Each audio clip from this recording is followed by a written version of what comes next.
The governor is hitting the brakes on congestion pricing. You're watching Newsday TV. Thanks for joining us. I'm Ken Buffa. We'll have more on that story in a minute, but first, a 16-year-old is facing manslaughter charges after a crash that killed a 73-year-old woman. Here's video of the scene in Center Reach last month. Now, prosecutors say Matthew Papile was speeding in a stolen Range Rover and then crashed into another car, killing the woman and injuring her son. The teen was held on $250,000 bail. He's due back in court later this month. And a judge has ordered the accused shooter of 2 NYPD officers from Long Island to be held without bail. Bernardo Raul Castro Mata was charged with first and second degree attempted murder, among other charges. A judge also ordered the 19-year-old to return to court on Friday for possible grand jury action. The 2 officers, Christopher Abreu from Nassau and Richard Yaruso from Suffolk, have been released from the hospital. There's officially an indefinite delay on congestion pricing. Hard-working New Yorkers are getting hammered on costs, and they and the economic vitality of our city must be protected. The plan would have charged drivers up to $15 to drive in Manhattan below 60th Street. Albany Bureau Chief Yancey Roy says politics may have come into play. It is an election year. Democrats are concerned about winning Congress, especially winning swing districts in the suburbs like Long Island and the lower Hudson Valley. And those areas are very opposed to congestion pricing. It was set to take effect on June 30th. Newsday transportation reporter Alfonso Castillo explains what happens now. The MTA's got to find an extra $1 billion somewhere. I mean, that's really on the MTA's part, the real effect of this. The MTA was counting on the new toll revenue that would be generated from congestion pricing, which they projected to be about $1 billion a year to bond against to fund about $15 billion in projects in their next capital program. And this is the budget that pays for things like station upgrades on the Long Island Railroad, new Long Island Railroad trains, accessibility upgrades. These are kind of the big ticket infrastructure items. You can read the latest on this story at Newsday.com. Click Get More below the Newsday TV video box. And a student is about to graduate from high school in Malvern. And get this, he's 12 years old. Macy Eglin has a story you'll see only in Newsday.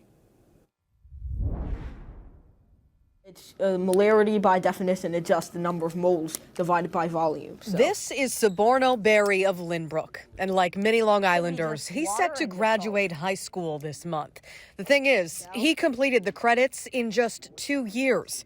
And did I mention he's 12? We have a height of 1. At this point, we have a height of 2. There are so many things that you have to handle when you're in high school, especially when you're 12, that you can't just stop to think, whoa, I'm in high school. He's always on.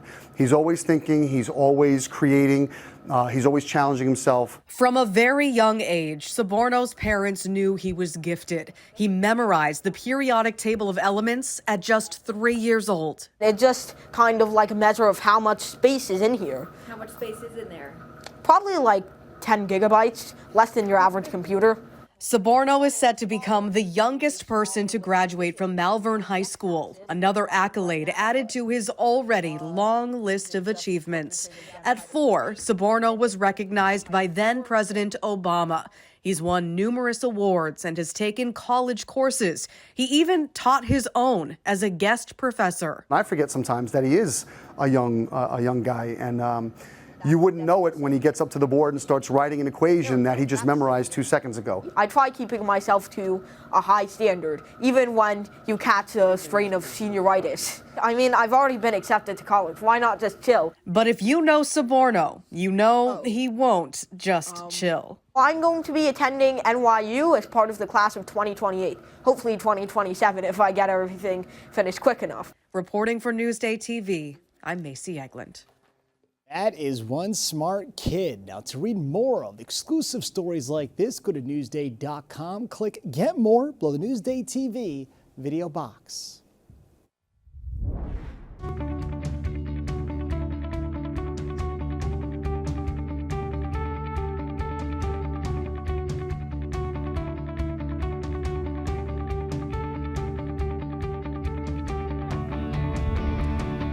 Now let's take a look at your wet and stormy Long Island weather. The good news has gone and the rain is on the way. Taking a look, you see tonight we are in the mid-60s and tomorrow we have rain and thunder. Taking a closer look at tomorrow, you see it's pretty much a washout. We may have a little bit of a break midday, but scattered thunderstorms follows that. Good news is 7-day forecast looks good and dry for the weekend.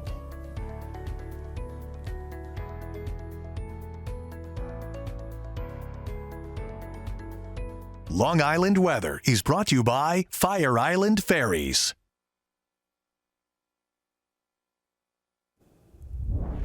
You're watching Newsday TV. I'm Ken Buffa. Thank you so much for joining us.